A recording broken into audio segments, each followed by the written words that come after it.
Le fonctionnement des panneaux photovoltaïques repose d'abord sur le matériau dont ils sont constitués, le silicium. C'est un élément que l'on retrouve en abondance sur Terre puisqu'il est extrait de la silice contenue dans le sable. Le silicium a une propriété indispensable à la production d'électricité, c'est un semi-conducteur. Attention, ce n'est pas le seul matériau semi-conducteur qui existe sur Terre, mais actuellement, c'est celui qui a le plus la cote. Ça va, pas la peine de rajouter non plus. Revenons à la fameuse propriété du silicium.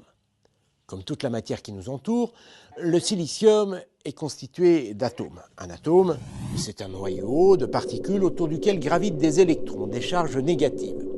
Quand les panneaux photovoltaïques sont exposés à la lumière, les électrons du silicium s'agitent dans tous les sens. Ils passent d'un atome à l'autre. Pour autant, ça ne fait pas un courant électrique. Un courant électrique, c'est une circulation d'électrons dans un sens bien précis. Pour obtenir ce courant, on va doper le silicium. Mais non, pas comme ça. Le dopage du silicium est une opération qui consiste à obtenir d'un côté un surplus d'électrons et de l'autre un déficit d'électrons. On crée ce que l'on appelle une tension électrique.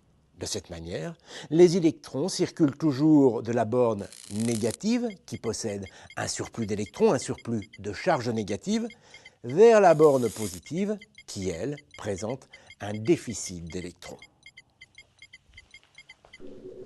Finalement, c'est ce qui se passe avec une pile et c'est exactement ce que l'on cherche à reproduire avec des panneaux photovoltaïques. Ils sont constitués de plusieurs couches. Sur la couche exposée à la lumière, on a ajouté du phosphore, autrement dit, un matériau dont les atomes possèdent davantage d'électrons que ceux du silicium. Et sur la couche inférieure, on a ajouté du bore, un matériau dont les atomes, cette fois, possèdent moins d'électrons que ceux du silicium. On obtient donc une sorte de pile, avec d'un côté une borne négative qui présente un surplus d'électrons grâce au phosphore, et de l'autre une borne positive qui présente un déficit d'électrons grâce au bore.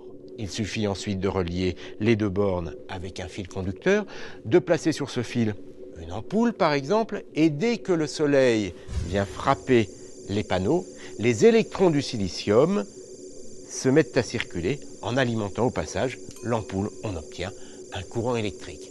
L'avantage, c'est que c'est inépuisable. Dès que le soleil brille, les panneaux photovoltaïques se mettent à produire du courant électrique. Vous l'avez compris, avec les panneaux photovoltaïques, ce n'est pas la chaleur du soleil que l'on recherche, mais son rayonnement. Voilà pourquoi le photovoltaïque est une solution parfaitement adaptée quel que soit l'endroit où l'on habite en France. Certes, la couverture nuageuse va diminuer le rendement des cellules photovoltaïques, mais malgré la présence des nuages, elles vont continuer à produire de l'électricité. La preuve, c'est en Allemagne qui à ce jour possède le plus grand parc photovoltaïque en Europe que l'on produit le plus d'électricité d'origine photovoltaïque. Or, entre nous, l'Allemagne n'est pas spécialement réputée pour sa météo ensoleillée. Bref, vous l'avez compris, le photovoltaïque, ça marche.